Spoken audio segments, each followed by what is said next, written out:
para quem chegou agora, eu dei uma tolerância de 5 minutos, então boa noite a todos, todas e todos.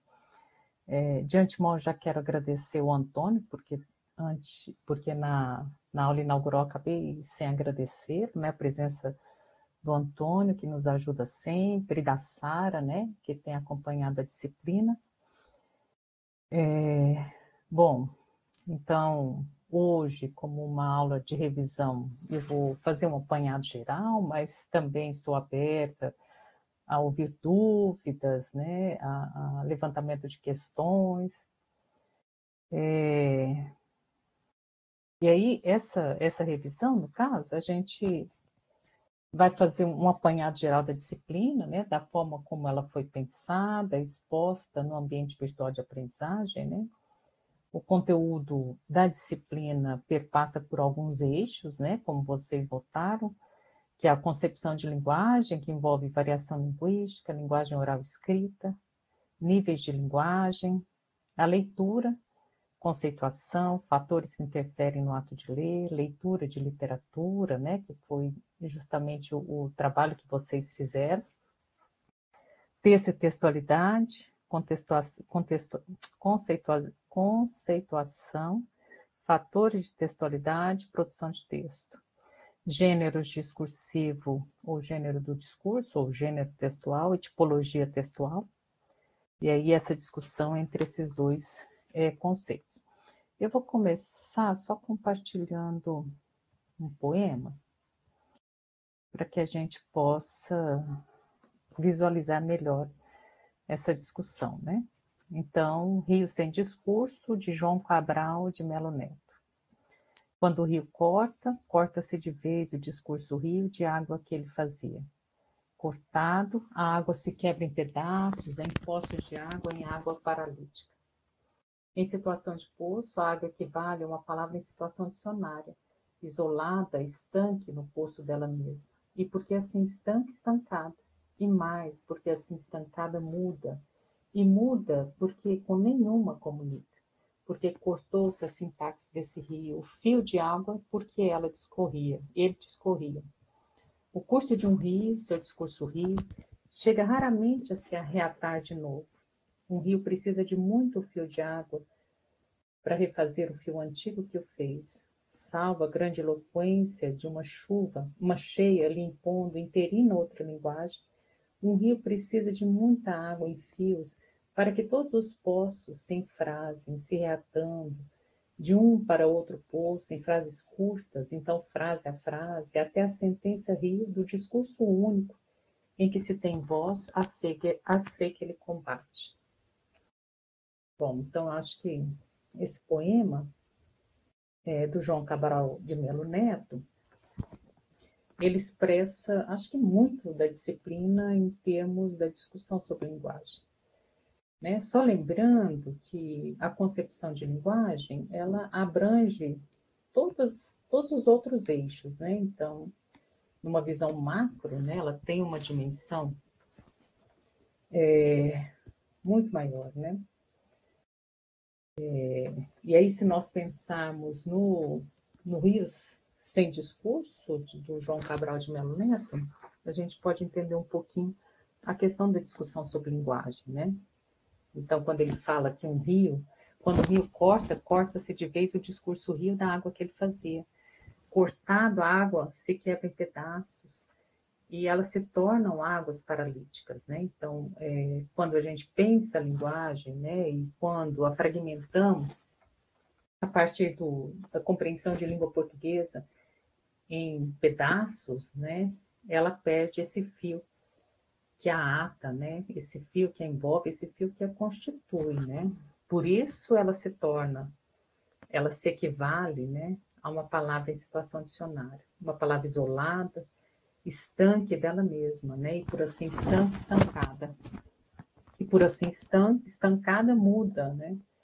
Porque com nenhuma se comunica, né? Porque cortou-se a sintaxe desse rio. Então, o curso de um rio chega raramente a se reatar de vez, né? E aí o poema vai, de algum modo, retratando esse entendimento de linguagem ao se pensar a questão da língua portuguesa, né?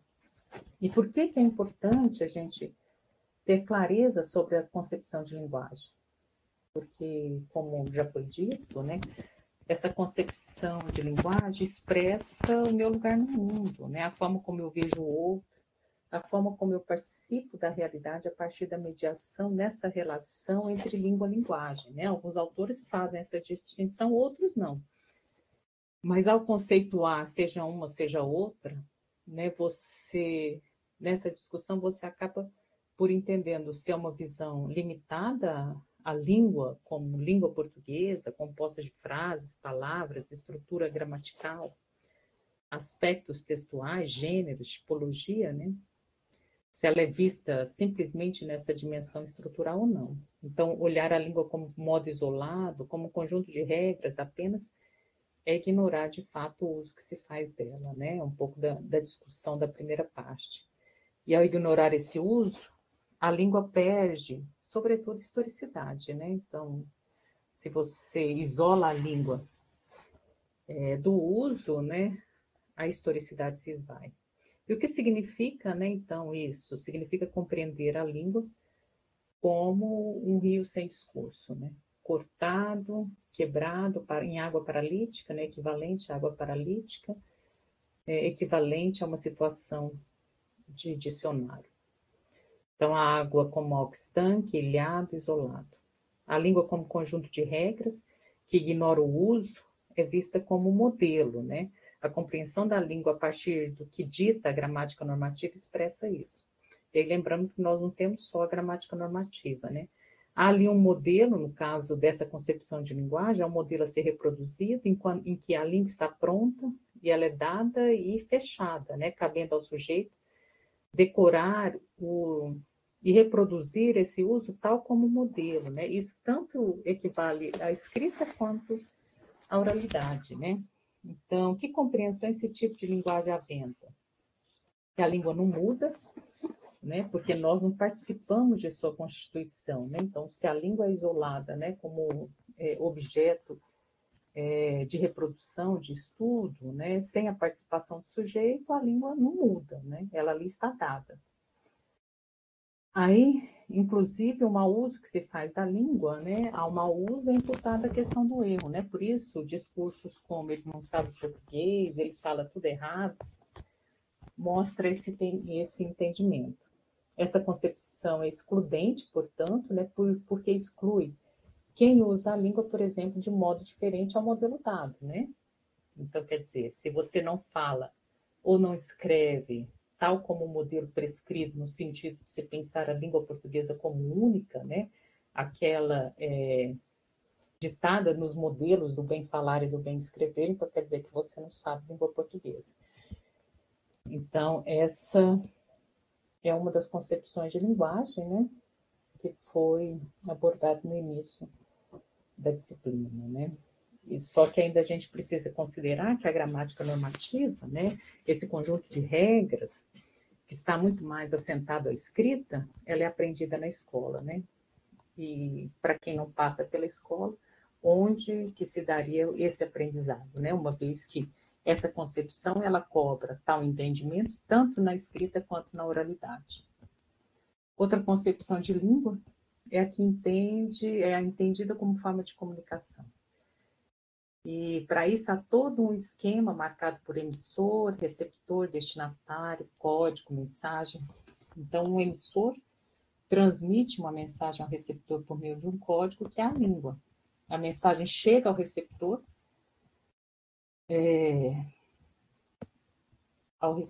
né? A mensagem que chega ao receptor é transmitida, né? Como já foi dito. Há de se supor desse modo que tudo que eu digo, ao ser transmitido a vocês, né, passa a ser entendido, ou seja, entendido no sentido literal, né? E a questão que fica mas será que tudo que eu digo a vocês é recebido como transmissão, né? Não seria, né, se fosse assim. Então, aprender seria muito mais fácil, né? Discursos como a leitura é transmissão, o conhecimento é absorvido, né? Ilustram essa concepção, né? E aí, como a gente, como foi apresentado na aula inaugural, né? Então, se a língua é transmissão, o receptor a recebe tal qual ela foi dita, né? Mas não é isso que acontece, né? Não é porque o que eu estou dizendo, não é porque eu estou dizendo que vocês estão compreendendo o que está sendo dito, né? Por isso que a gente diz, bom seria, né? Seria ótimo. Você assistiria uma aula e você absorveria, né, todas as informações que foram ali dadas, mas não é assim, né? O conhecimento é apropriado. E essa apropriação tem muito a ver com a sua formação, o conhecimento de mundo que você tem, mas o conhecimento de mundo em termos de apropriação de outros textos, né? Então, e esse entendimento não necessariamente é um entendimento homogêneo, né? Claro que não, porque nós somos sujeitos diferentes, temos formações e experiências diferentes.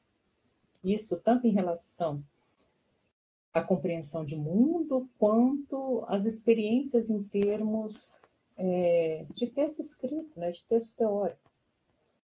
E, por fim, a outra concepção que entende a língua como processo de interação, ou seja, né, a língua é entendida como ação entre os sujeitos, uma ação de negociação, de diálogo, né, e sempre entendendo o diálogo não como consenso, mas como conflito, né? Então, às vezes, nessa busca de sentido, você pode estar indagando mesmo que essa indagação não seja objetivada, né?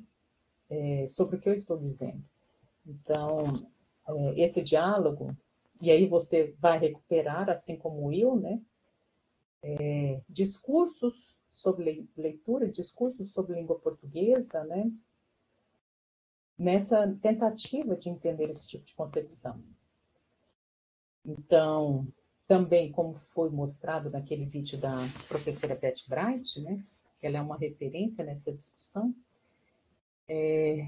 então, quando eu faço uso da palavra, ou antes mesmo de eu dizer, você já pode ter uma compreensão sobre mim ou construir uma certa compreensão ao me ver, né? Então, quer dizer, a produção de sentido não necessariamente se dá simplesmente com a objetivação do dizer, né? Por palavras e frases, é muito mais do que isso, né? Então, há a pessoa que diz, né?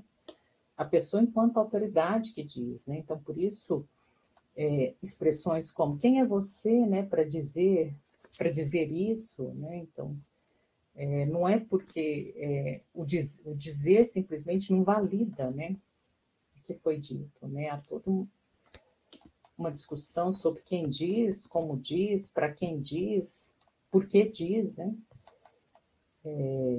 Isso é colocado em cena nesse processo de negociação, né? E aí, repetindo, né, o uso da língua não é somente emissão de frases, palavras e frases, há um além que tem a ver com uma forma como o sujeito interage, né? Interage com o outro e participa do mundo. Inquirições como quem diz, como diz, para quem diz, quando diz, são oportunas para se pensar essa concepção. Então, parece, como foi dito, né, inapropriado, por exemplo, se a língua ela é pensada como uma relação entre sujeitos, ela também é pensada numa relação entre contextos, né? Então, a língua nunca é apartada disso, né? Ela não vai ser um discurso rio fragmentado, né? A língua não tem como ser, no entendimento de linguagem, é isso. E aí, há também apropriações de dizer, mas relacionadas ao contexto. Então, a inapropriação, por exemplo, de contar uma piada em velório, né? Claro que, no sentido, se nós pensarmos que seria inadequado contar uma piada em velório, né, poderia ser adequado se o sentido que eu quisesse dar seria impressionar, mostrar certa rebeldia, causar certo efeito, né? Então, eu preciso entender esse sentido que se quer construir, né? Então, parece inadequado também usar uma linguagem extremamente formal com um grupo de pessoas pouco escolarizadas, né?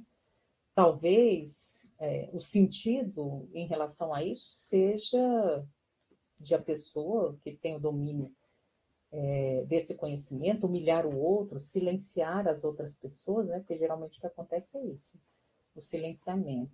Então, quer dizer, mesmo a discussão sobre adequação e não adequação, ela tem a ver com a produção de sentido, né? Então, o uso da língua precisa ser pensado nessa discussão sobre produção de sentido. E o uso da língua não é algo neutro, né? E eu preciso pensá-la por essa concepção como um estabelecimento de diálogo entre a língua como um conjunto de regras, com certa estrutura, mas também a partir do uso que eu faço dela. A dimensão social histórica, né, não pode jamais ser ignorada. Por isso, né, se eu considero a dimensão social histórica, né, eu considero as variações linguísticas, entendendo que não há uma língua única, né, como a primeira concepção mostrou, não há uma língua correta, né? Então, é necessário também considerar a diferença entre linguagem oral e escrita, sobretudo pensando que a escrita é aprendida na escola, né? E a oralidade, muitas vezes, ela é decorrente do convívio social. As duas possuem regras próprias, né? Não somente a escrita possui, né? E a linguística vai trazer um pouquinho de explicação, quer dizer, muito, né, das explicações sobre o uso que a língua faz, né? Eu acho que é o segundo vídeo, se eu não me engano. Então, vai inclusive explicar a ausência de concordância em frases como nós foi à feira, né? Nós foi à feira. Pode ser esse exemplo. A troca do R pelo R, né? Então a linguística vai explicar isso, né? Porque ainda uso, algumas pessoas trocam o L pelo R, ao invés de dizer bloco, dizem broco, né? E dentre outras, tantos outros usos que se faz da oralidade, né? Então a linguística vai trazer esse estudo em relação a isso. Então não só há um estudo em relação à escrita, mas também há estudos sobre a questão da oralidade, né? Então, como bons observadores e usuários da língua, nós precisamos atentarmos a esse uso, né? Conhecer suas nuances, né? Que ocorrem a partir disso, né? Não do que é dado. Essa concepção, ainda por abordar a língua em sua dimensão histórica e social, defende que a língua muda porque a sociedade muda, né? Então, novas palavras são criadas não em uma criação aleatória, né? Porque as palavras, como é uma construção social, elas também precisam ser aceitas socialmente, né? Então, quer dizer que a língua muda, a língua não é estática, não está pronta e acabada. Se a língua possui historicidade e se constitui socialmente, ela é carregada de sentido. Então, ao pensar a questão, por exemplo, do masculino e do feminino, eu posso chamar o outro tranquilamente por ei, rapaz, mas já não posso dizer ei, rapariga, né, no sentido de masculino e feminino, justamente porque a palavra rapariga, né, em termos históricos e sociais, ela tem teor pejorativo, né? Então, quer dizer, a palavra não é uma palavra simplesmente, é uma palavra carregada de sentido, assim como todas as outras, né? Então, eu preciso pensar isso.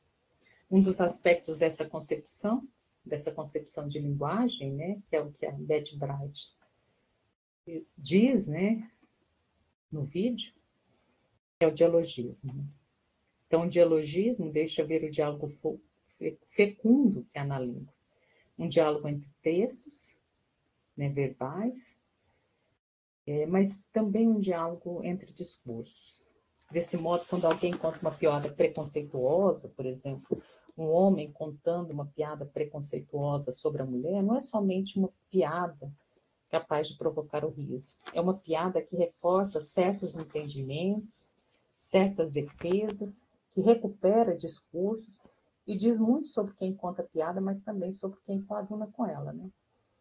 Então, não é simplesmente uma prática de ouvir, me divertir e pronto, né? Mais do que isso, né? Então, um preconceito que se prolifera. um preconceito que recupera outros preconceitos, né, que ilustram uma compreensão da mulher, né, seja qualquer compreensão que for, né, no sentido, sobretudo, pejorativo, né. Mas não diz só de quem conta piada, né, mas também de quem se diverte com ela. Bom, então, isso diz, ou reforça o fato que a língua não é neutra, ela é ideológica, né, e quando a gente pensa em ideológica, não significa ideologia no sentido partidário, né, é mais do que isso também, né, mas, inclusive, o silêncio é um posicionamento, né?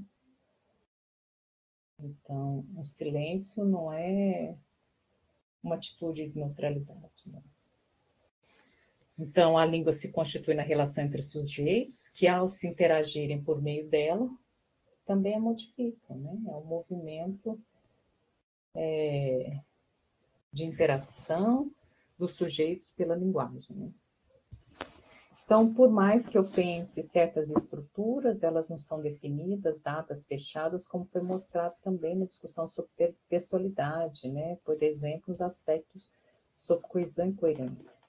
A discussão sobre textualidade, ela recorta, ela recorta esse entendimento de língua-linguagem no sentido de compreensão da língua, né? De aspectos da textualidade. E a exemplificação que foi dada, né, no ABA é que um texto aparentemente incoerente pode ser coerente com o sentido que se quer gerar, né? Também eu preciso entender, e por isso, né, eu preciso entender a língua no contexto de uso, eu não posso ignorar ainda, né? Então, isso naquela discussão sobre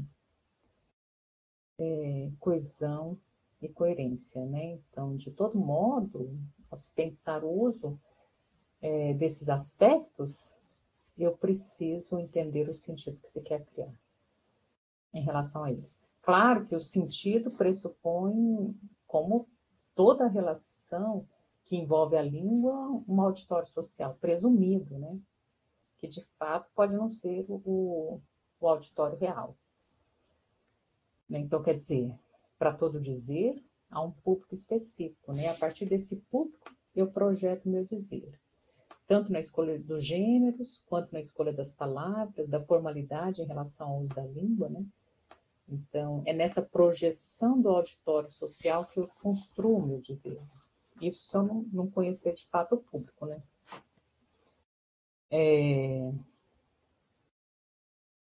Então, também eu não posso ignorar que toda língua se efetiva por gêneros discursivos, que são também relativamente estáveis, né?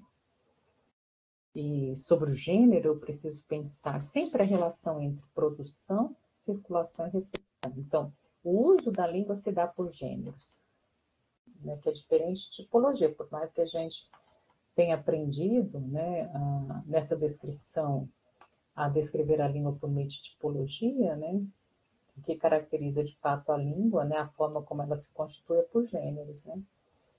Então, quando eu penso na elaboração de uma aula, como essa, por exemplo, eu projeto um certo auditório social, eu penso, a partir desse auditório, as palavras que irei usar, o modo que irei dizer, e verifico, né?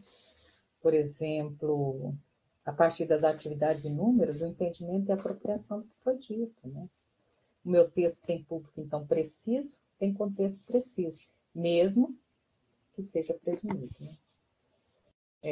Por isso que um mesmo dizer, ele pode se repetir em termos de uso da língua, mas a construção de sentido, ela não se repete, né? Porque se eu ministrar essa aula com uma outra turma, os sentidos podem ser outros, com certeza, né? O tempo vai ser outro, o contexto vai ser outro, por mais que eu projete um auditório similar. E aí eu preciso pensar que, por exemplo, uma aula é diferente, né, de outros gêneros, né? Eu não posso dizer que eu não posso dizer que esta aula, da forma como ela foi apresentada, eu não posso confundir isso, né? Ela é uma canção ou poema, porque a estrutura, a forma de composição, né, da língua nos gêneros, elas se diferem, né? Eu posso, a partir da aula, construir um poema, né? Construir um poema a partir de uma aula, mas há muita diferença aí em termos de gênero, né? Lembrando que no âmbito poético,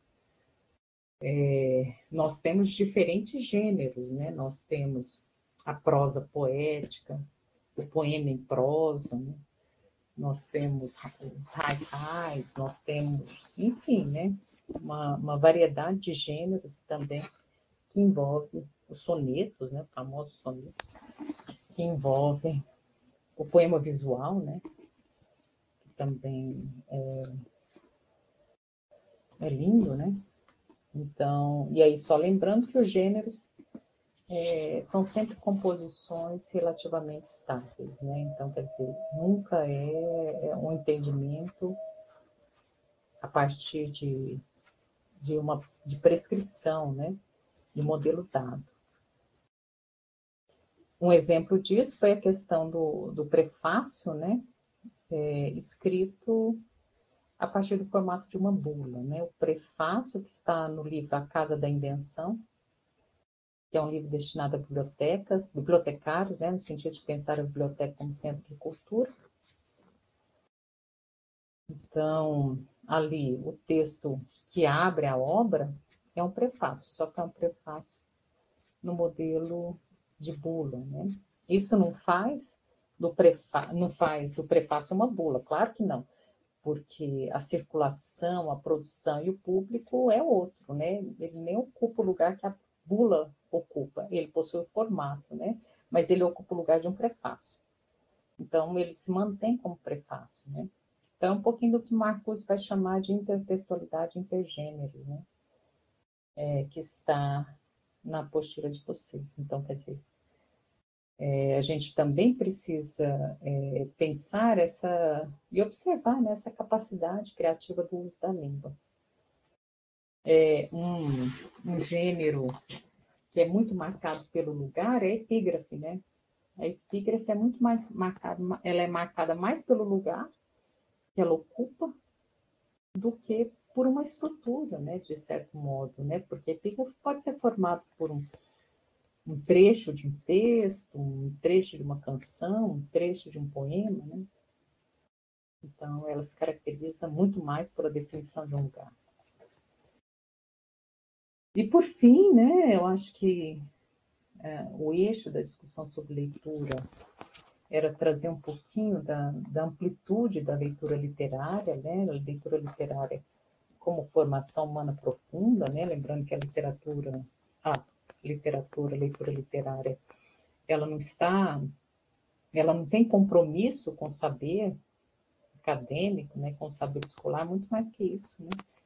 A leitura literária, ela busca essa formação do homem, né? Então, de aspectos que o constituem, né? Da questão do amor, do ódio, da morte, da felicidade, né? Enfim, de vários outros preceitos que envolvem a natureza humana, né? Então, por isso que a literatura é muito importante, né? Ela não é formativa no sentido de escolar, né? Ela é formativa no sentido de se pensar a natureza humana, né? O humano profundo. E aí um exemplo que foi dado foi A Moça Tecelã, não sei se vocês leram, ele é um conto bastante conhecido, mas a literatura nunca envelhece, né? Isso é importante dizer. E a releitura da literatura é sempre importante, né? Porque a literatura tem sempre o que dizer. Então, não se preocupe com isso, né? Porque às vezes a gente gosta de textos literários e outras pessoas podem dizer que o texto está ultrapassado. A literatura nunca é um texto ultrapassado, né? Ela pode envelhecer enquanto materialidade, mas não em relação à riqueza, né? Que ela de fato, prolifera. Então, acho que, como releitura, eu vou ler... Eu trouxe outros contos, mas eu acho que eu gosto muito de A Moça Tecelã. Não sei se vocês chegaram a ler, né? Que era um texto complementar para se pensar essa questão do dialogismo, então essa questão da intertextualidade em termos de aspectos de textualidade. E aí, lembrando que esse é um texto que recupera discursos, né? Então, ele vai recuperar discursos da mitologia grega, né? Então, aí nós vamos ter as Parcas, que controlavam os destinos dos homens pelo fio da vida, né? Uma vez que a discussão da obra A Moça Tecelã é uma moça que, de fato, tece, né?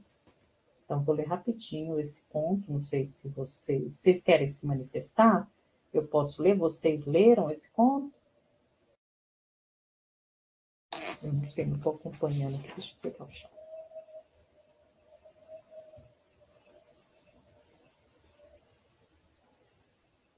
Gente, eu nem acompanhei a forma como vocês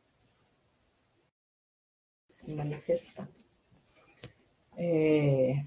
A receita, poesia, são gêneros textuais, né? Geralmente a gente pode usar o termo gênero textual ou gênero discursivo, depende do conceito que você vai trabalhar. Geralmente eu uso o gênero discursivo.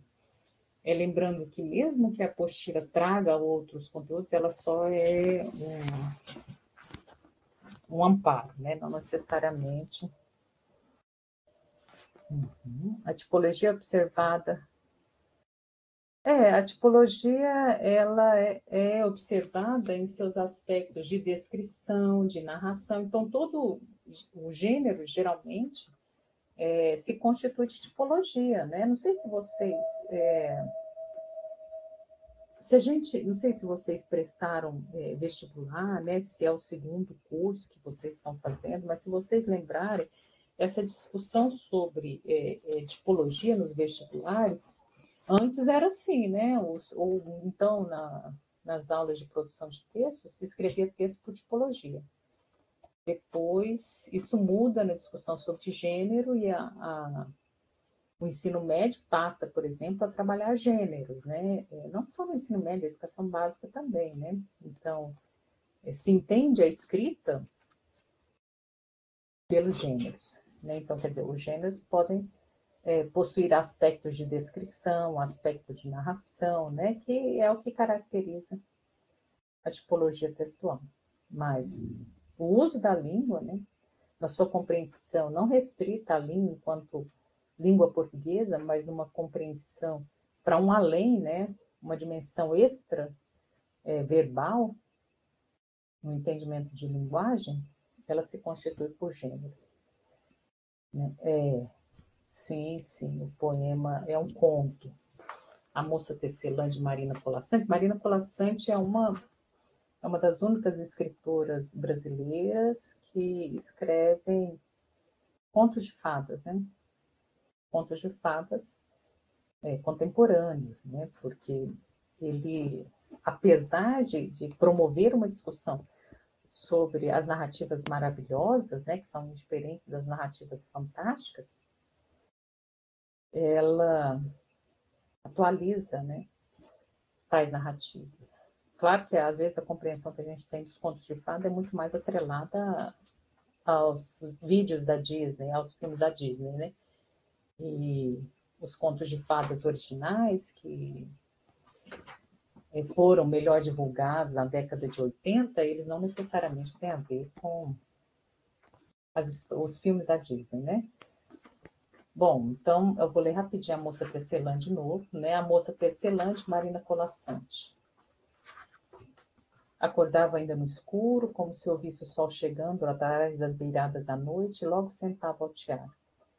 Linha clara para começar o dia, delicado traço cor de luz, que ela ia passando entre os fios estendidos, enquanto lá fora a claridade da manhã desenhava o horizonte. Depois lãs mais vivas, quentes lãs iam tecendo hora a hora em longo tapete que nunca acabava. Se era forte demais o sol e no jardim pendiam as pétalas, a moça colocava na lançadeira grossos fios cinzentos do algodão mais felpudo. Em breve, na penumbra trazida pelas nuvens, escolhia um fio de prata que em pontos longos rebordava sobre o tecido. Leve, a chuva vinha cumprimentá-la à janela.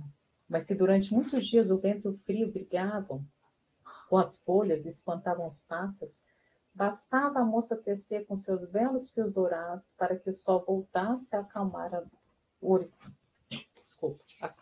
a natureza. Assim, jogando a lançadeira de um lado para o outro e batendo os grandes pentes do tiar para frente e para trás, a moça passava os seus dias. Nada lhe faltava. Na hora da fome, tecia um lindo peixe com cuidado de escamas.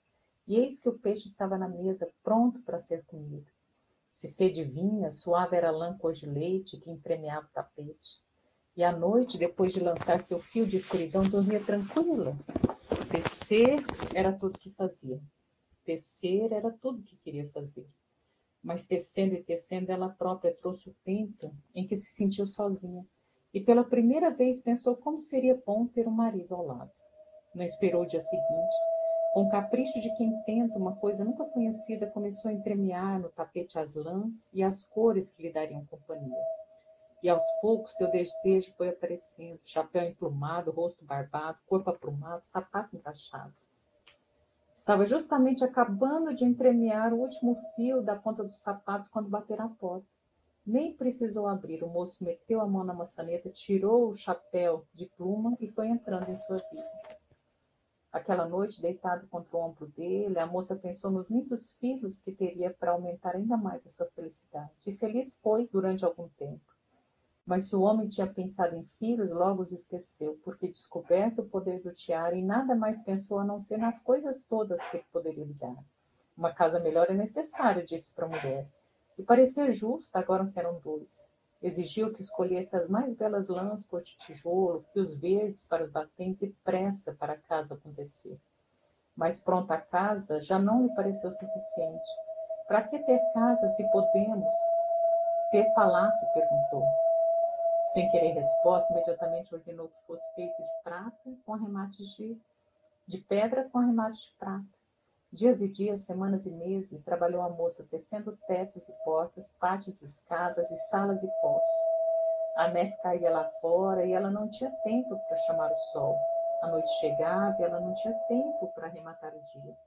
Tecia e entristecia, enquanto sem parar batiam os pentes, caminhando, acompanhando o ritmo da lançadeira. Afinal, o palácio ficou pronto. E entre tantos cômodos, o marido escolheu para ela seu tiar o mais alto quarto da mais alta torre. É para que ninguém saiba do tapete, disse. E antes de trancar a porta, a chave advertiu: faltam as estrebarias, e não se esqueça dos cavalos. Sem descanso, descia a mulher os caprichos do marido, enchendo o palácio de luxos, de cofres, de moedas, as salas de criados, era tudo o que fazia. Tecer era tudo o que fazia, tecer era tudo que queria fazer. E tecendo, ela própria trouxe o tempo em que a sua tristeza lhe pareceu maior que o palácio com todos os seus tesouros. E pela primeira vez pensou como seria bom estar sozinha de novo. Só esperou anoitecer, levantou-se enquanto o marido dormia, sonhando com novas exigências, e descalço, para não fazer barulho, subiu a longa escada da torre, sentou-se ao tiar. Desta vez, precisou escolher linha nenhuma. Segurou a lançadeira ao contrário, jogando-a veloz de um lado para o outro, começou a desfazer seu tecido, destecer os cavalos, as carruagens, as estrebarias dos jardins. Depois destecer os criados e o palácio e todas as maravilhas que continha. E novamente se viu na sua casa pequena e sorriu para o jardim, além da janela. A noite acabava quando o marido, estranhando a cama dura, acordou e, espantado, olhou em volta. Não teve tempo de se levantar. Ela já desfazia o desenho escuro dos sapatos e ele viu seus pés desaparecendo, sumindo as pernas. Rápido, o nada subiu-lhe pelo corpo, tomou o peito aprumado, o emplumado chapéu. Então, como se ouvisse a chegada do sol, a moça escolheu uma linha clara e foi passando devagar entre os fios delicado traço de luz que a manhã repetiu na linha do horizonte. Bom, então, Esse é um conto, né? Mas é importante notar que, claro, né? Sobretudo pelo dialogismo do que ele estabelece, a riqueza em termos de escrita, né? Então, uma das estratégias para a gente pensar a leitura e a escrita é observar os textos, textos bem escritos, né? Que seria um texto bem escrito para vocês, né? E esse texto, ele permite pensar o movimento da lançadeira, né? Do tiara. Então, o ritmo dele possibilita isso, né? Então, quer dizer, de que forma, por exemplo, a escrita alongada de frases, por exemplo, vai possibilitar um sentido moroso, né? E o que esse sentido moroso significa, né? Cabra das Rocas é um livro lindo, né? De Antônio Calaço, se não me engano, é do Antônio Calaço. Ele vai mostrar isso, né? Então, ele é um livro bastante descritivo no início. Sabe aquele livro que vai descrevendo tudo, que vai gerando em você enfado, né? O sentido é gerar enfado mesmo. Então, de que modo a escrita vai promovendo sentido.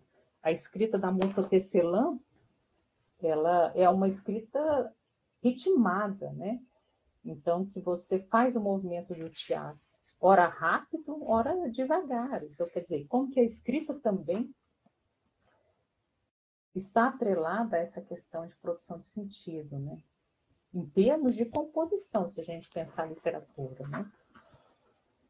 E mais do que isso, né, os sentidos dados, eles estabelecem diálogos com outros textos e outros discursos, como foi dito, né? Um discurso contrário à mulher submissa ao marido.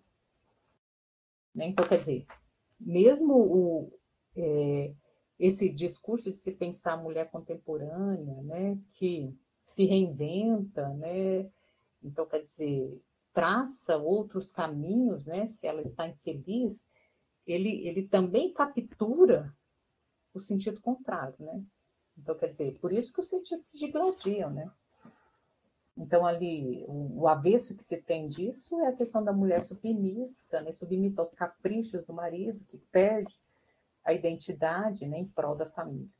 Então, o livro é contrário a isso e ao defender uma autonomia da mulher em busca de sua própria felicidade, mesmo que ela tenha que destecer, né, o caminho traçado, ela coloca em embate o discurso da mulher no sentido tradicional do termo, né?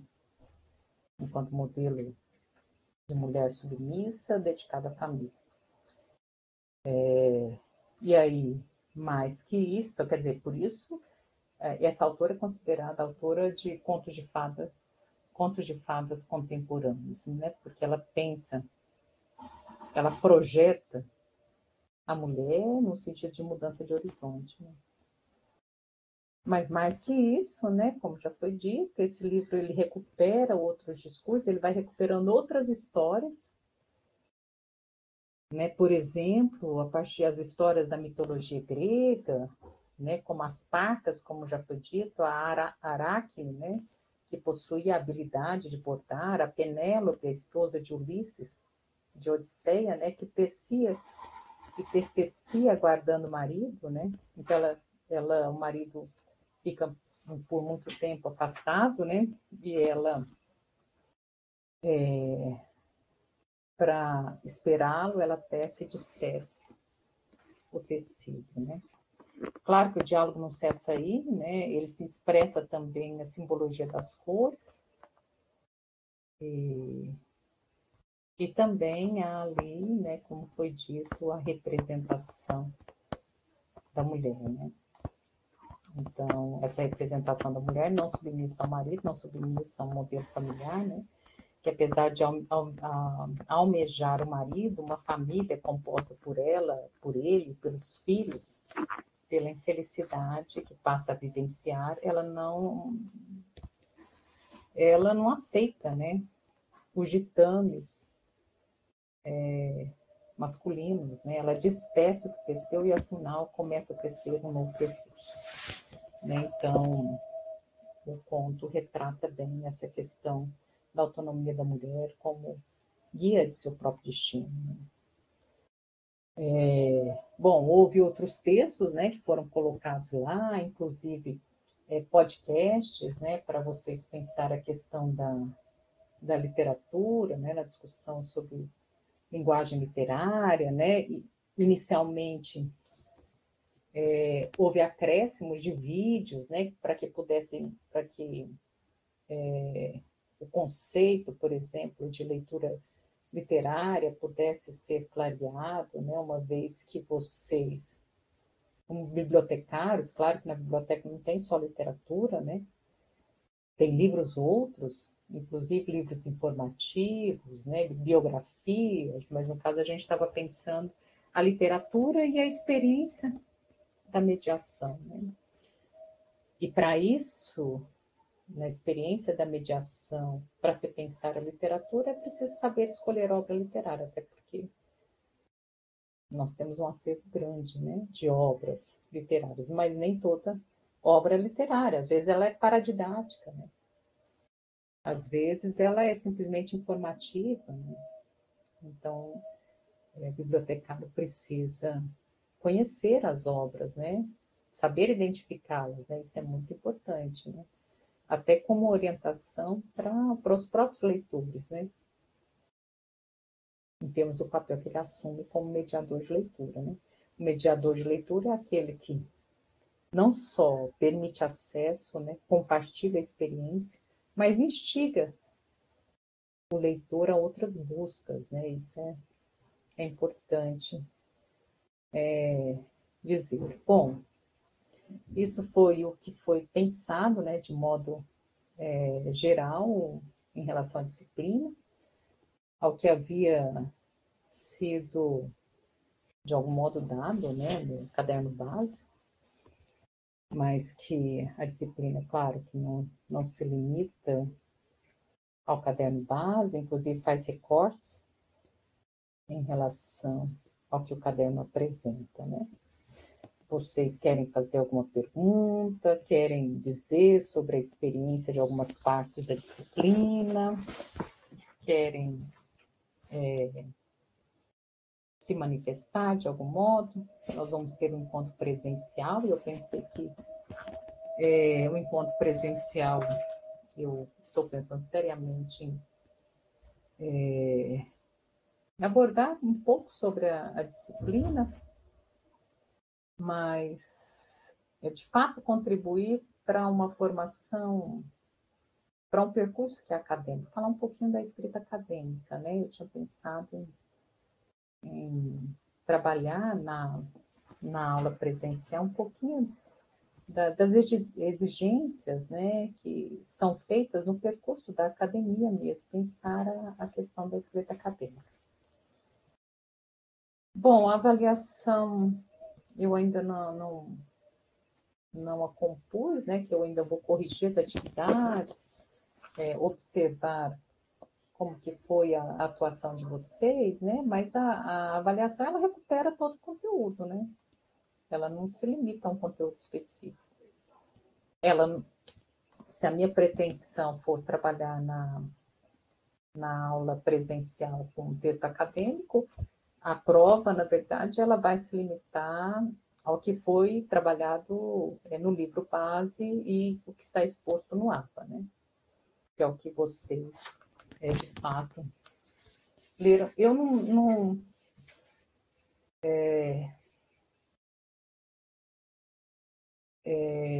geralmente a prova não é extensa, né? Não sei se vocês notaram, mas eu não... As atividades também não são extensas. Não sei, talvez vocês acharam que as atividades foram extensas, né? Mas eu não penso que sim, que vão ser objetivas, mas eu não tenho ela fechada, então não posso lhe dizer com certeza, tá? Sobre essa questão da prova. Vocês estão preocupados com a prova? Por que estão preocupados com a prova? Eu sei que a gente preocupa com prova, mas acho que a gente seria melhor se a gente preocupasse com o conteúdo mesmo, né? Porque a dinâmica da academia ou a dinâmica da escola, o aluno aprende, né? Então, por exemplo, a gente vê isso na educação básica, o aluno aprende que tem que tirar, sei lá, 6, 7, aí tira 6, 7 pontos. Mas não é isso, né? Acho que a gente já está numa fase um pouco mais madura, né? Que aí seria importante, de fato, aprender.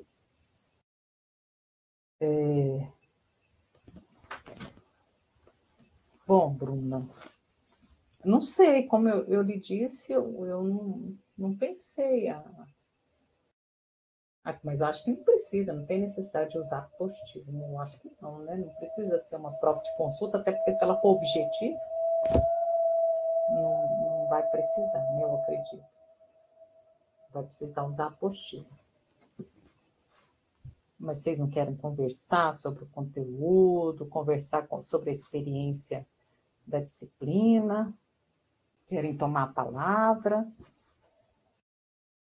A experiência do trabalho de mediação, que é um dos aspectos importantes na formação.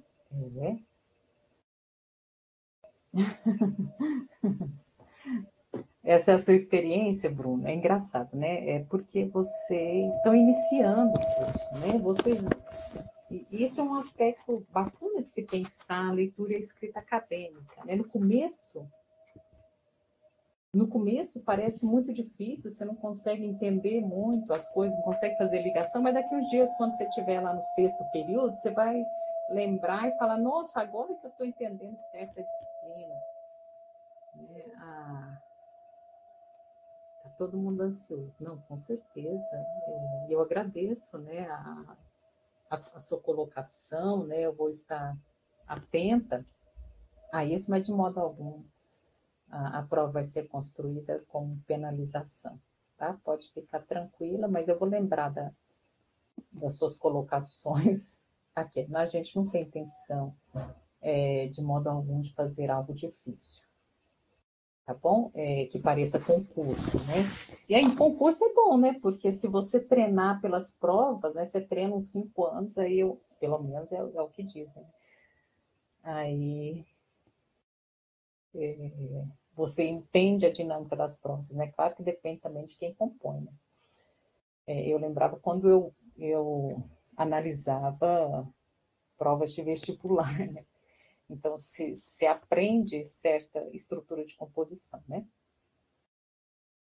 Como um bibliotecário pode fazer uma mediação de leitura? São muitas, né? As possibilidades, né? De projetos, né? Seja de projetos como compartilhamento de histórias ou leitura de histórias para bebês, né? Quem faz isso muito são algumas bibliotecas públicas infantis, né? Seja visita guiada, né? A biblioteca de Anápolis, ela tem um percurso de visita guiada, além da contação de história, mas ela tinha, né?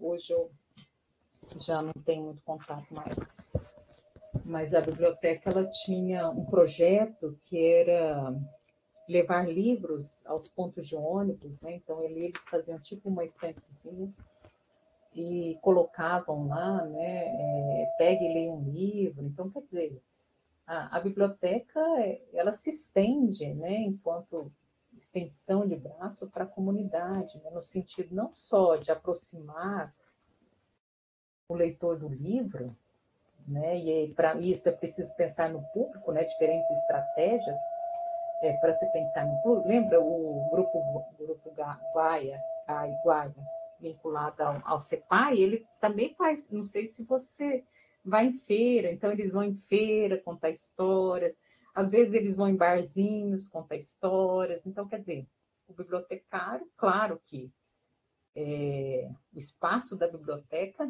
é o espaço em que ele vai atuar, mas não somente, né? Então você vai tentar seduzir esse leitor de algum modo, né? E aí lembrando que há uma discussão entre essa questão de contar histórias com o livro e contar a história sem os livros, né? Sem um livro. E a Elizabeth Serra, que foi por muitos anos presidente da Fundação Nacional do Livro Infantil e Juvenil, ela era uma das pessoas que contestavam a questão da leitura da obra sem o livro, né? Porque os contadores de história, eles são fiéis ao texto, mas eles decoram a obra.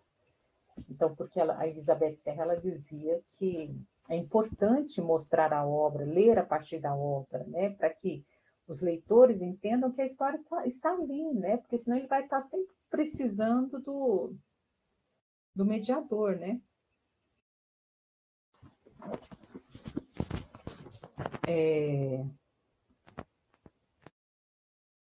Bom, então, quer dizer, há vários projetos, as bibliotecas têm vários projetos que envolvem não só tertúlia literária, por exemplo, né? A tertúlia literária é uma proposta bastante significativa, porque ela é assentada, não sei se vocês conhecem a tertúlia literária, no diálogo igualitário, então, quer dizer, ninguém tem voz no sentido de autoridade,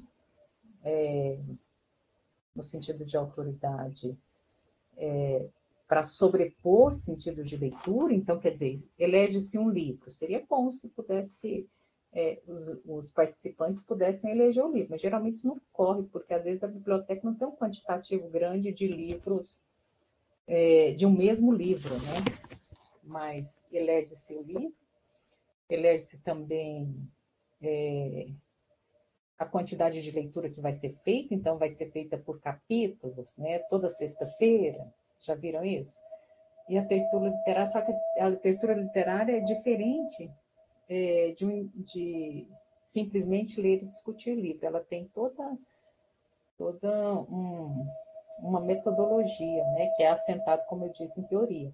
Então, tem um mediador, que pode ser qualquer participante, não necessariamente precisa ser o bibliotecário. Então, as pessoas têm a tarefa de ler aquele capítulo, reler uma parte significativa e comentá-la, né?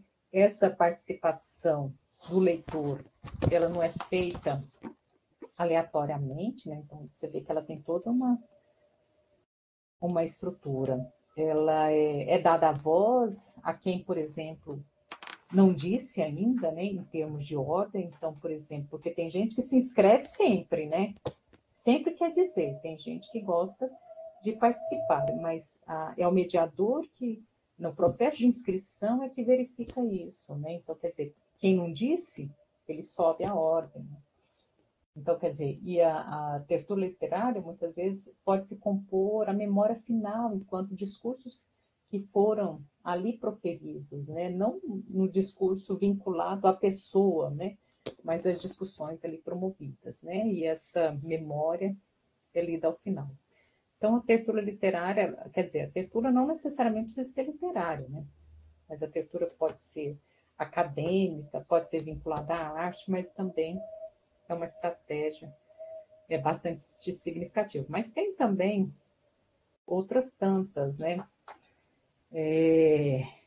Como sarau, né? Esses mais comuns, né? Sarau de poesia, como, eu não sei, eu já até estudei sobre isso, acho que foi o meu projeto de pesquisa do ano retrasado, mas eu teria que recuperar, né? Eu estudei, eu fiz uma pesquisa enquanto Estado da Arte sobre os projetos desenvolvidos em bibliotecas. Né? Então, eu enumero isso e trago isso em relatório, né? Mas agora,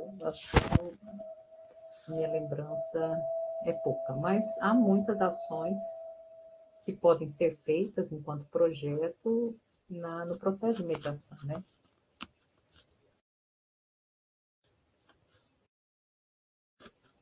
Não necessariamente, né? Se nós pensarmos que nós, apesar de sermos uma sociedade grafocêntrica, né, centrada na escrita, nós somos muito mais ligados à oralidade, né?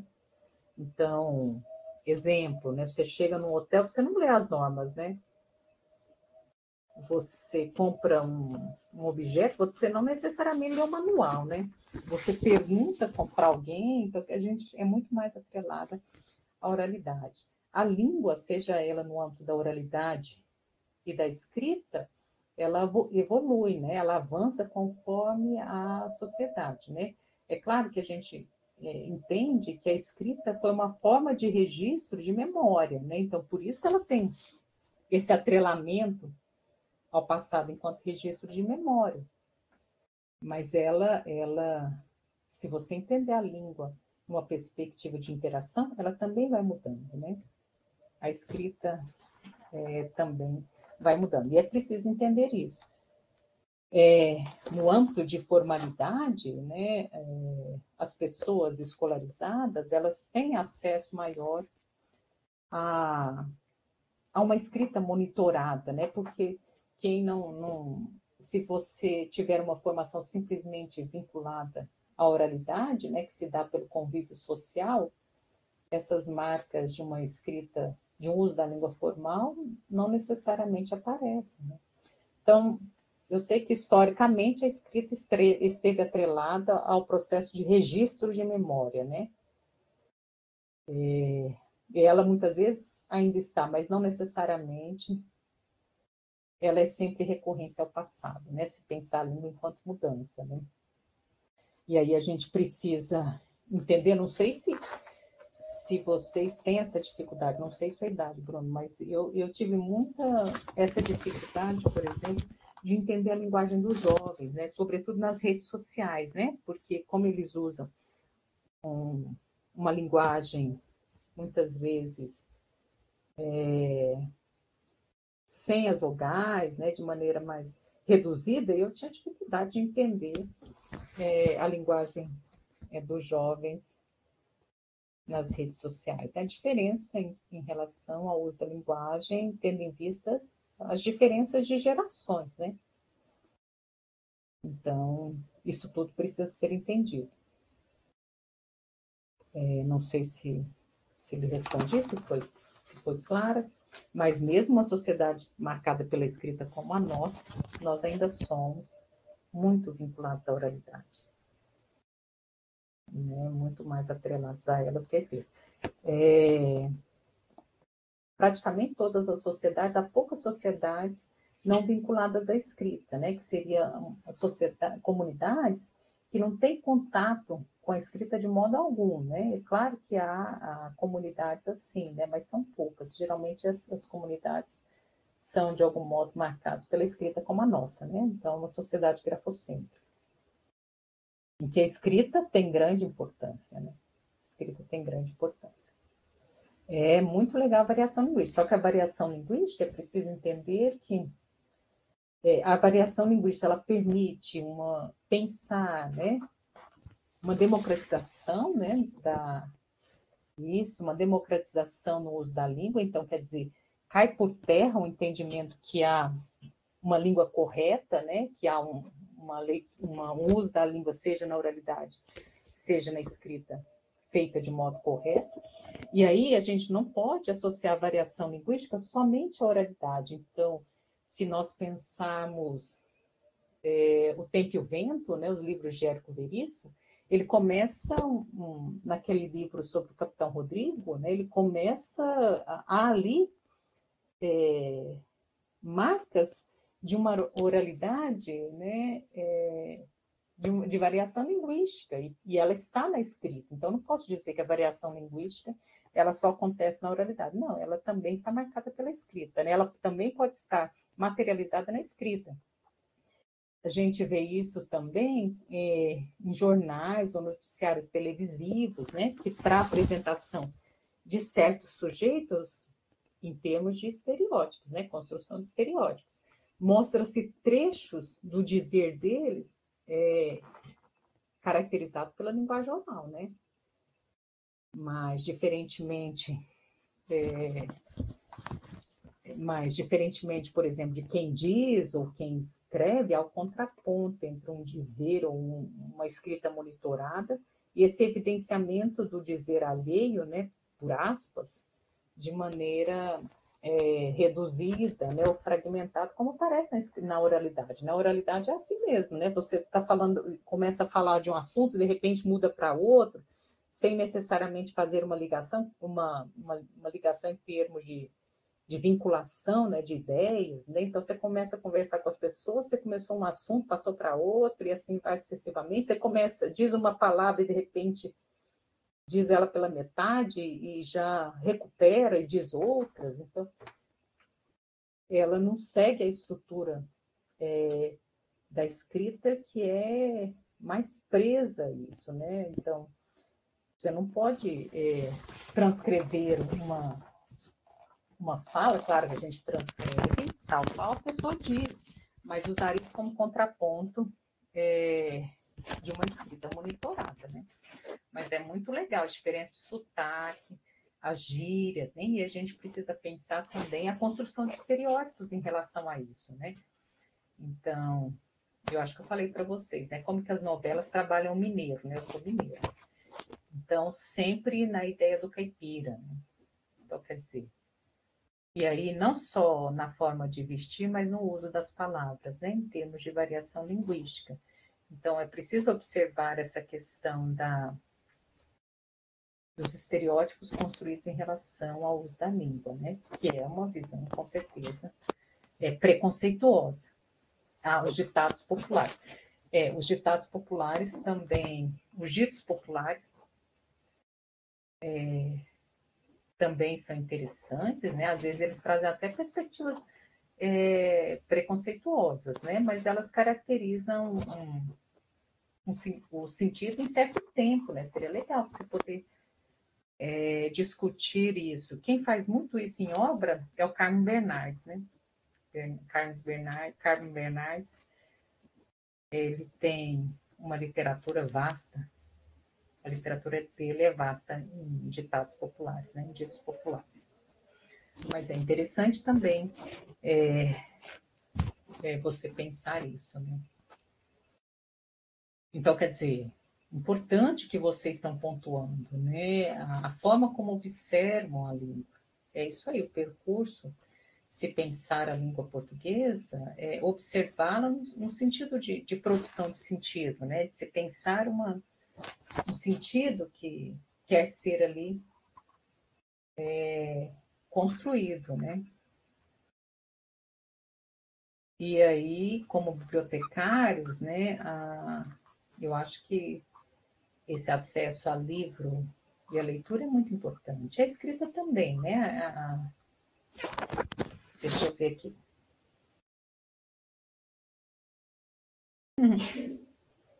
Tá, mas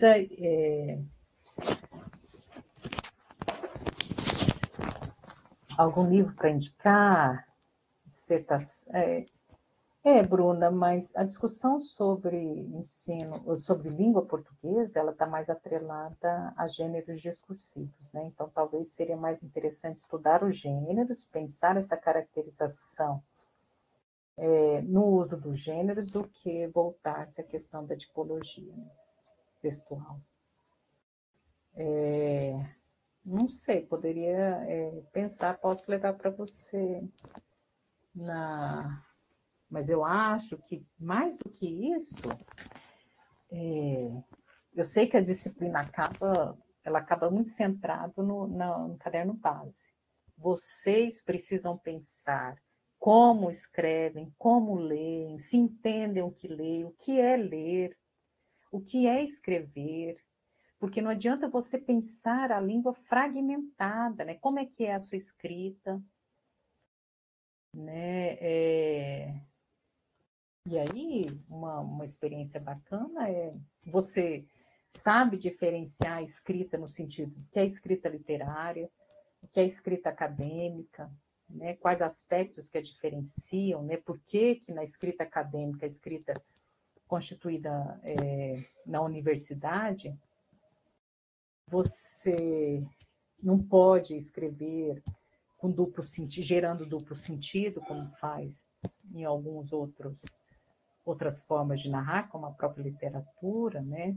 Você também precisa fazer recorrência a outros textos acadêmicos, né? Então, quer dizer, a escrita acadêmica, ela nunca é uma escrita solta, ela é sempre uma escrita entrelaçada, em termos teóricos. Então, eu acho que, acima de tudo, né, nesse percurso acadêmico, mais do que estudar fragmentos da língua, você precisa, de fato, se perceber, né, perceber enquanto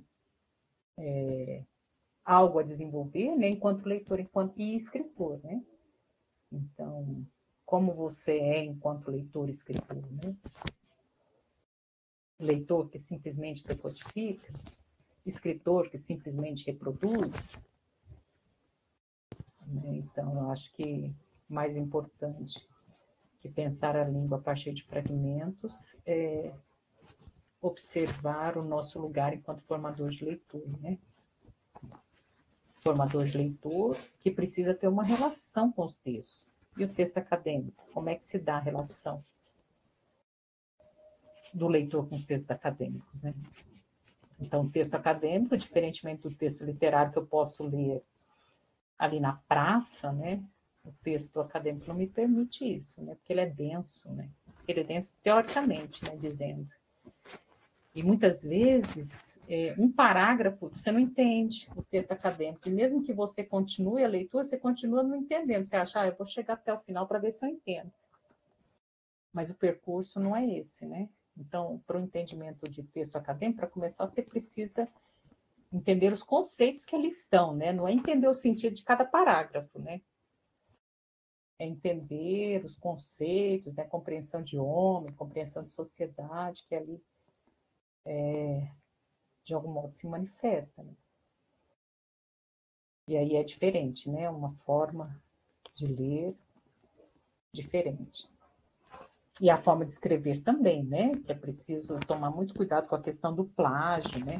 Da questão da autoria, né? Então, para você escrever texto acadêmico, não adianta você buscar só ler textos que coadunam com a sua visão, ou que você coaduna com esse autor, e você vai sempre procurar textos que coadunam com aquele, coadunam um certo posicionamento, né? Porque é no contraponto que você consegue se posicionar, né? Como é que você vai se posicionar se você só busca textos que reafirmam o que você acredita, né? Não tem como se posicionar, né? Já está posicionado. Então, quer dizer, o texto acadêmico tem certa tessitura, né? Tem certa tessitura, certa composição que, de algum modo, provoca o distanciamento? Talvez sim, né? Talvez sim, mas ele é muito assentado num percurso a ser refeito, né? Que é importante, né? Então, acho que, mais do que isso, né, essa disciplina, eu acho que ela seria importante se ela pudesse dar essa visão para vocês, né? Que é um pouquinho que eu tinha pensado na aula presencial. E se de fato a gente, eu até pensei em algumas atividades para a aula presencial. A aula presencial vai ter uma atividade, seria a partir de produção de texto, né? A partir de produção de texto, que eu acho que seria o melhor percurso, né? Ainda não está fechado, mas acho que seria o melhor percurso. Porque é importante. E para produzir texto, vamos largar o chat GPT, né? Para produzir textos, a gente precisa, sobretudo, observar textos, né? Não tem jeito de você querer se melhorar enquanto escritor, enquanto leitor, se você não ler, e se você também não escrever, né? Eu estava falando sobre a dificuldade do texto acadêmico, que às vezes você não entende um parágrafo. Então, o que você precisa fazer, né? Se você não entende um parágrafo, você precisa parar, você pode pesquisar sobre aquela obra, sobre aquele autor, sobre a teoria que aquela obra apresenta, né? Se familiarizar um pouco para a discussão, para avançar no texto. É claro que às vezes você não consegue avançar muito e só daqui a um tempo é que você vai entender de fato aquele texto, né? Mas isso é comum na universidade, né? Então, é por isso que eu não posso dizer que não é leitor aquele que não entende texto, porque muitas vezes a gente não entende o texto acadêmico, né? Então, rotular o não leitor porque não entende texto é uma atribuição vazia, né? Se formos pensar no, sei lá, um texto de Marx, por exemplo, um texto de quem? Que texto vocês acham difícil? Né? Isso não faz de você um não leitor, isso não faz de você um não leitor, porque você não está entendendo o texto, né? Claro que não. Em sociologia vocês vão fazer uma produção de texto. Que bacana. Tá bom, talvez o meu percurso seja esse. Sobretudo pensando na leitura escrita, né? Talvez a partir de um texto, eu sempre gosto disso. Durkheim, são textos difíceis, né? Então, quer dizer, não é porque você leu um texto do Marx e não entendeu que isso já está puxado, tá mesmo. Com certeza. Mas o aprendizado é sempre algo, por mais difícil que seja, é sempre algo gostoso, né? E algo que a gente precisa conversar é isso, né? Não sei se vocês usam a tecnologia, né? Então, a questão do plágio, a questão da autoria, né? A questão de compreender textos teóricos. Acho que eu inicialmente tinha pensado a aula não voltando um pouquinho para isso, né? E aí a atividade talvez seria um processo de escrita, né? Legal essa aí de sociologia. Hoje a gente não usa mais o termo redação, né? O termo a gente também mudou, né? É produção de texto.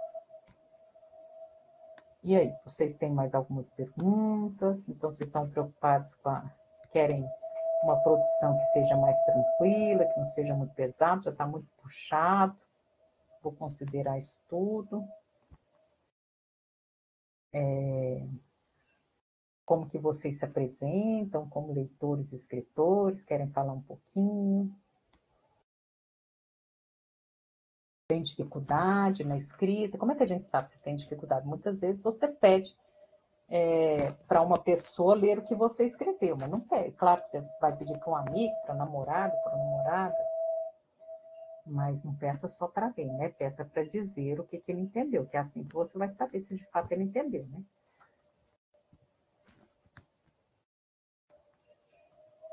Em termos de produção de texto, estrutura da língua, vocês sabem usá-la direitinho, né? Então, seria um pouquinho, não sei a experiência que vocês têm, mas a leitura escrita é um percurso formativo contínuo, né? Eu gosto muito de observar textos, né? Até trouxe aqui 100 anos de solidão, porque sempre que eu estou com tédio, cansada de ler texto ruim, eu releio 100 anos de solidão, porque a escrita é maravilhosa, né? Também já tem dias que eu tenho procurado algumas escritas bacanas para mostrar para vocês, né? Mas sim, é a produção acadêmica a partir de normas técnicas, né? No caso, a BNT. Eu penso que o curso deve ter, né, Sara? Disciplinas específicas sobre Sim, a a gente BNT. tem uma disciplina voltada para isso, para a escrita acadêmica, usando as normas da BNT. Isso é muito importante. Claro que a norma da BNT altera, né?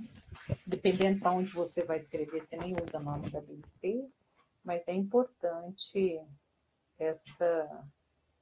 atender a essas normas, né?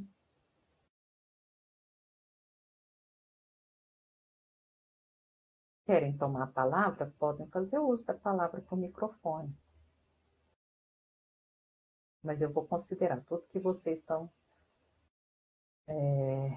falando. Inicialmente eu tinha pensado numa atividade enquanto questionário, mas ela ainda não está fechada, né? Eu pensei também em trabalhar a escrita acadêmica, falar sobre alguns gêneros, né? E a forma como se compõe esses gêneros em termos de estrutura, o que seria uma resenha, como que ela se constitui, né? Qual a importância de um esquema, né, para o entendimento de um texto. Eu não sei se vocês usam o chat GPT e pergunta para ele, né? Não tem.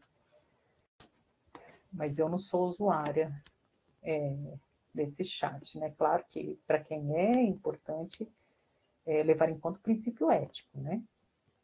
Não estou negando esse uso. Então, era um pouquinho isso que eu havia pensado. Poder discutir a disciplina, poder pensar a leitura escrita, pensar juntos, pensar nessa questão do uso da tecnologia, inclusive, né?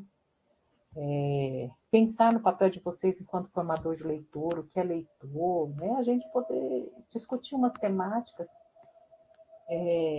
possíveis para vocês entenderem o papel que vocês assumem, né? O que vão assumir, né? Então, seria mais ou menos por aí, né? Que a aula não seja um momento de tensão, né? Que senão é horrível, né? A gente vai ficar tenso, vocês ficam tensos, eu fico tenso também. Não, a gente não... A tecnologia digital, a gente não pode negá-la, claro, né? Eu não estou negando, né? Não tem como negar. Apesar que eu não sei se as bibliotecas, não sei se vocês atuam em bibliotecas, estão preparadas, né? Eu li o livro literário no Google. Ah, sim. Sim. Mas não tem como negar isso, né? E nós temos sites que nos dão acesso a muitos livros, né? Eu ainda... Pois é, que bacana. Uhum. Ah, redatora, legal, hein? Uhum.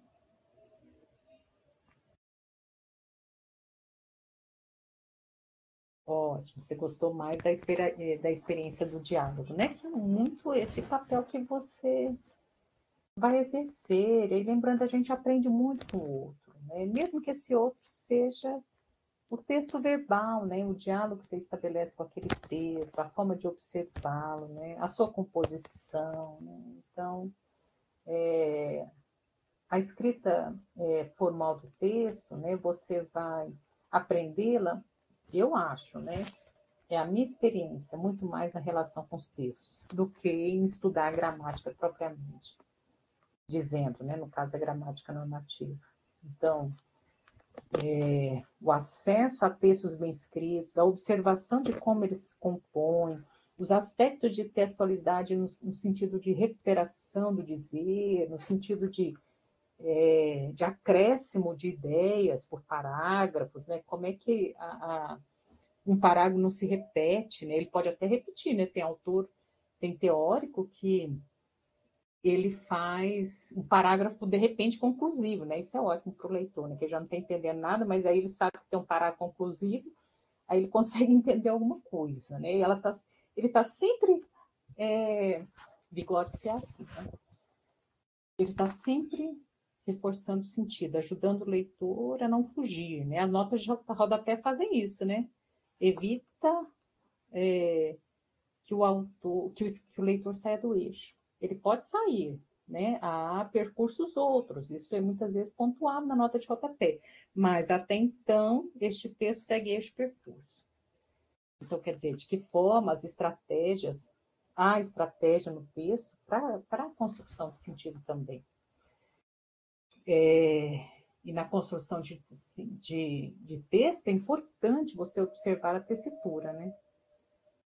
Como é que um parágrafo se interliga ao outro, né? Como é que uma seção se vincula à outra, quais palavras fazem o eixo de ligação. Uhum. Então, Eneide, eu acho que é hora de começar a observar os textos. Eu tinha um livro muito, não sei se era o que era história, eu nunca gravei direito. Na época que eu fiz faculdade, eu amava esse livro, eu achava lindo esse livro. E aí eu pegava emprestado o livro da biblioteca, escondia, devolvia, escondia. Para eu pegar de novo, né? Porque tinha que ter um tempo, acho que tinha que ficar 5 dias sem. E aí eu pegava de novo. Eu passei o curso todo, depois eu pedi, né? Ao final do curso, porque só tinha meu nome lá na ficha, né, de empréstimo, só tinha meu nome, né? Claro, né? Que eu vivi escondendo o livro. não deixava ninguém pegar. E eu mostrei, falei, olha, só eu peguei, né, durante 4 anos, por que eu não posso ficar? Me dê esse livro, mas eles não deram. Foi muito triste. Mas a gente tem, né, essa relação, se você começar a observar a escrita, né,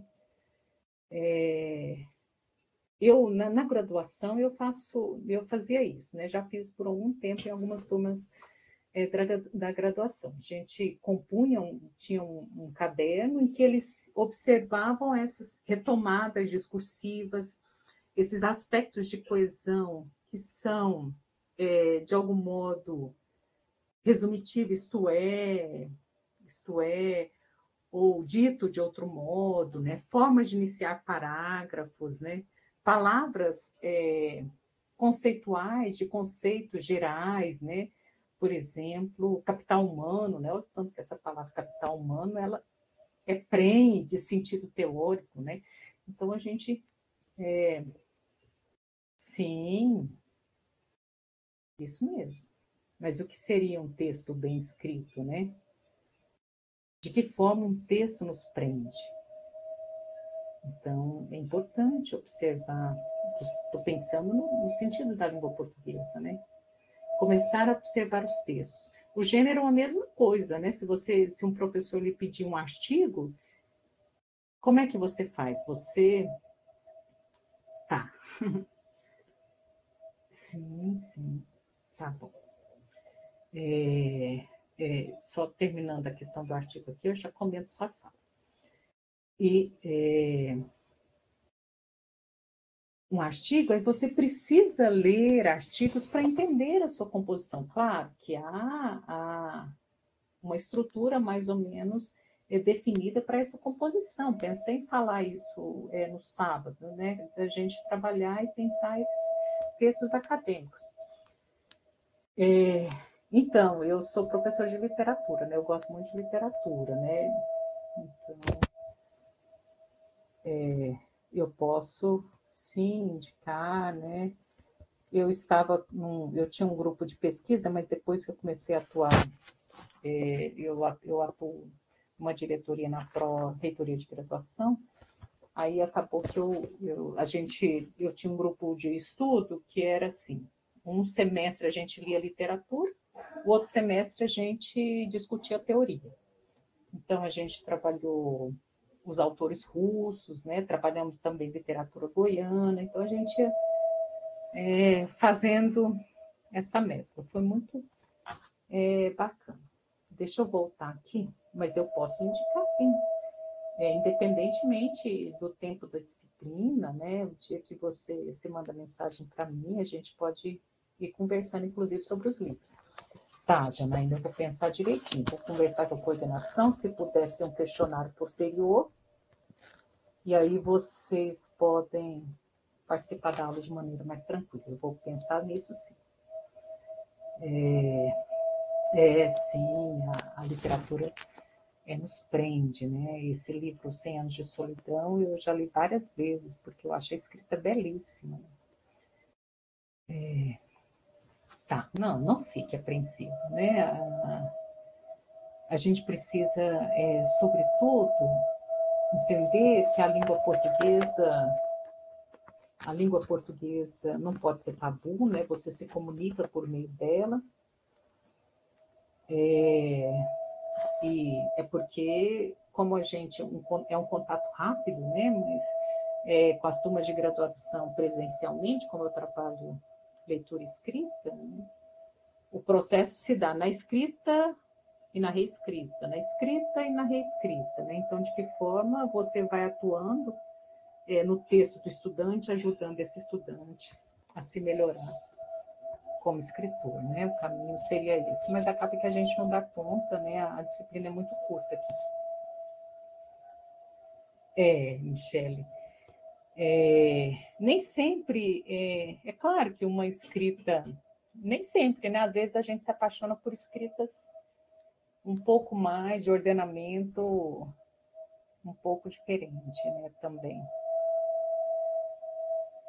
Mas a escrita, por exemplo, ela tem um alcance maior, né? Quando a escrita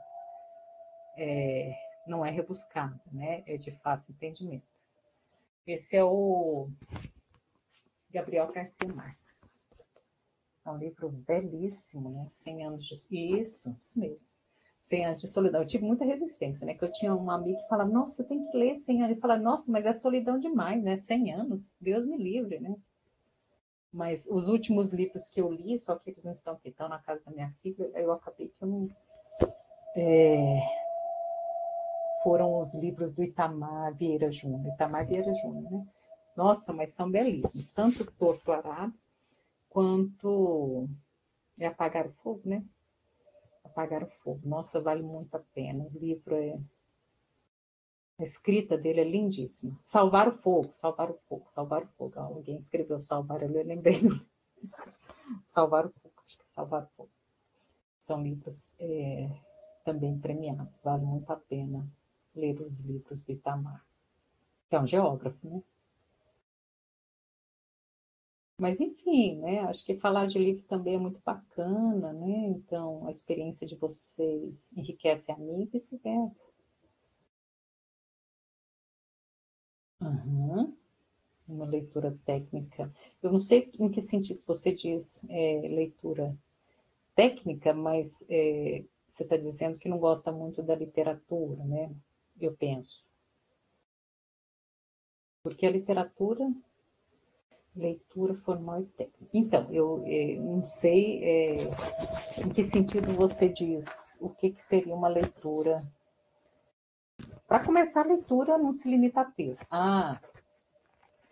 Leitura conceitual, né? Leitura acadêmica, né? A gente tem a impressão que aprende mais, é verdade. A gente tem a impressão que aprende mais. Mas a gente aprende tanto com a literatura, a gente sofre tanto com ela, a gente se torna tão mais sensível com a literatura, né? Mas é claro, na correria do dia a dia, vocês fazendo graduação, a gente nem sempre tem tempo de ler e reler literatura, né? Mas eu entendo plenamente. E aí tem isso, né, da questão dos textos que a gente gosta, mas é mais do que isso, é observar a escrita dos textos, no sentido de pensar o uso da língua portuguesa, né, e pensar a forma de composição desses textos, muito mais do que pensar o gênero, né, porque quando eu penso um artigo científico, né, um artigo acadêmico, como é que se compõe a estrutura,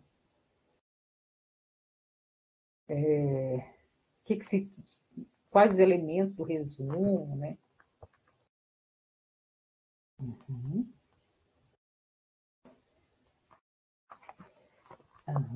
Você não gosta de romance, né? A ação baseados em fatos reais. Lembrando que a literatura transita entre essa realidade e fantasia, né? Mesmo que ele traga, a literatura traga,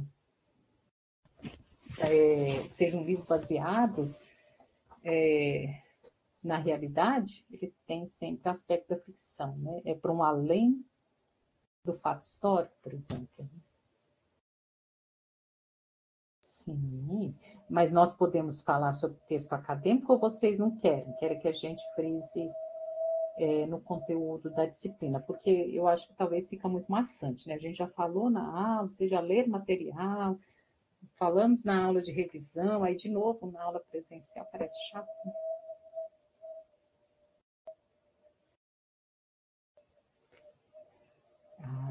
Isso aí é difícil, né?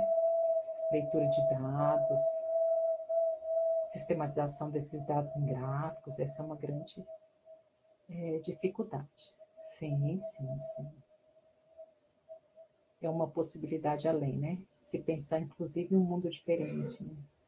Claro que o mundo não está dado também. A gente pode mudá-lo, né? Mas a gente tem a impressão que não, que a gente não consegue, né?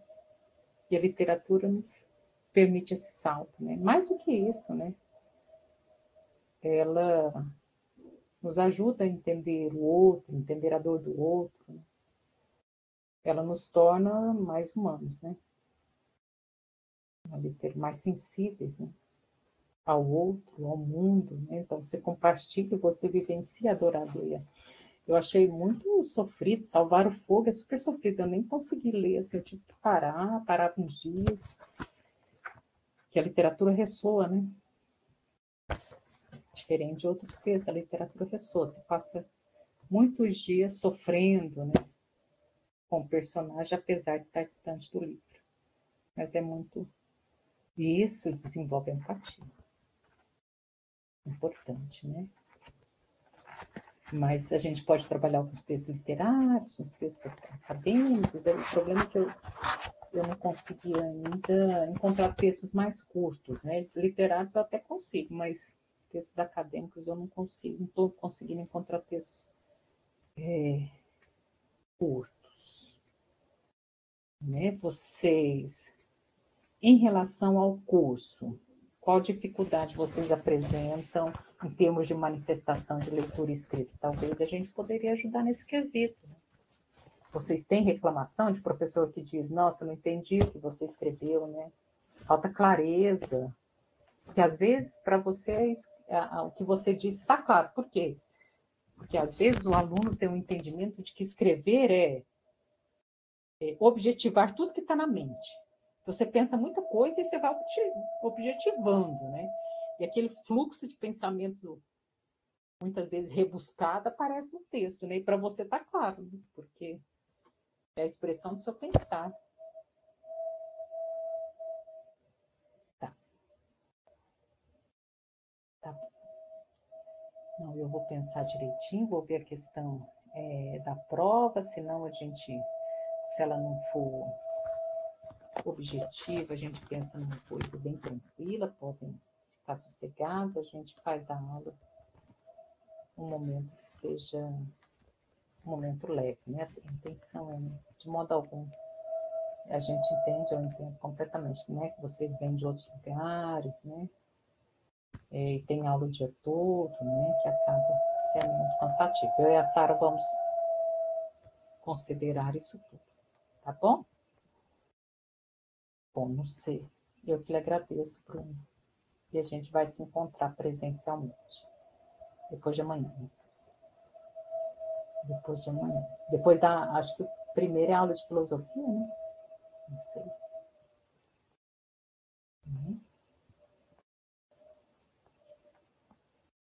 O Antônio nos ajudando. Depois de sociologia a gente vai um pouquinho mais leve. Sociologia não é fácil, né? Pode ficar tranquilo, podem ficar tranquilos em relação a isso. Tá bom? Bom, então eu desejo a vocês um bom descanso, que vocês façam uma boa viagem a Goiânia, né?